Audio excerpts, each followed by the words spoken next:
All hell is breaking loose this spring break. Authorities in Miami Beach declaring a state of emergency and imposing a curfew there after 2 deadly shootings.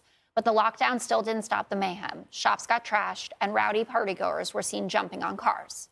Fights have been breaking out in the streets and on the beach. The Miami Beach mayor has had enough of the chaos.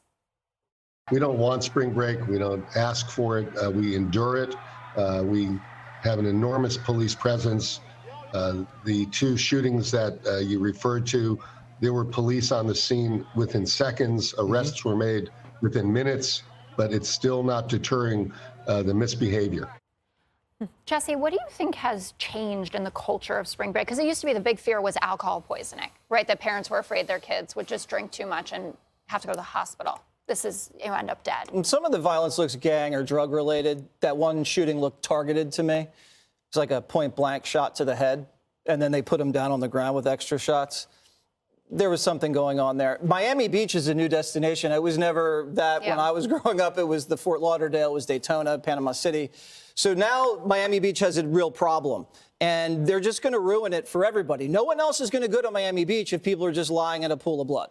So they're going to ban it. There was another, I believe it was on the West Coast a couple years back after some of the Hannity exposés. One of the mayors was like, we've had enough. We're absolutely shutting down. But they migrate to another place. They'll either go to Texas, they'll go to the different side of the peninsula.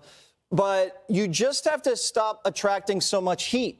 When you're out there past midnight with weapons, or you're on the beach with boxing gloves in unsanctioned events, you're drawing too much attention to yourself, and you don't want that much police presence. You want to do it under the radar. Oh. You're giving advice? I am. They listen to me. Yes, they do, the kids. Greg, do you think it's possible to ban spring break or make a dent in it? People are still going to Mexico with the warnings about the kidnapping It's amazing. I didn't even know this was happening. You know what it's like maybe it's reassuring that we could have war and crime, and yet nothing gets in the way of a good time for college kids. They don't give a damn. They're willing to spend their parents' money.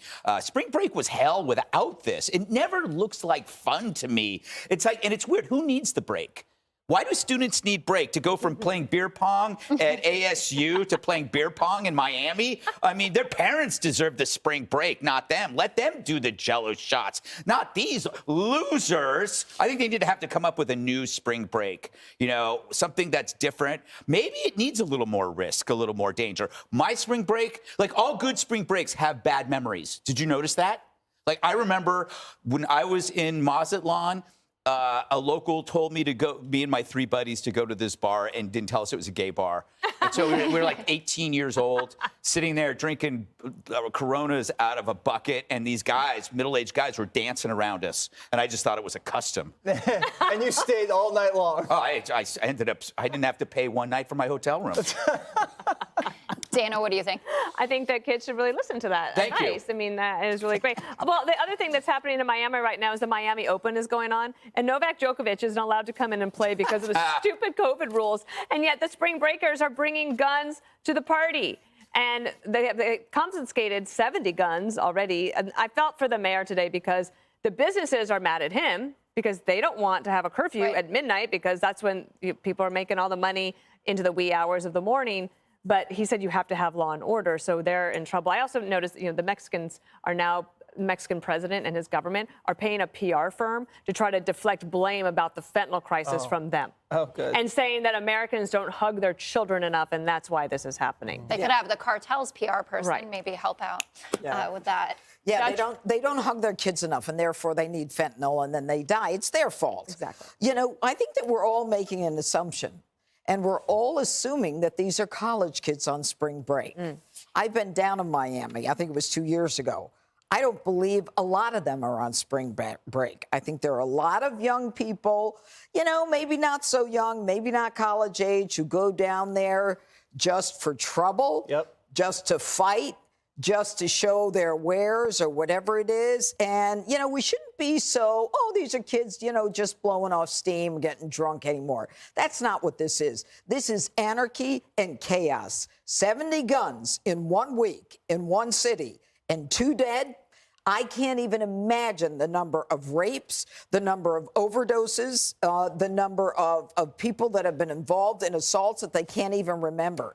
And I think that as between business and law and order, you've got to take the side of law and order, because without it, there will be no business. Yeah.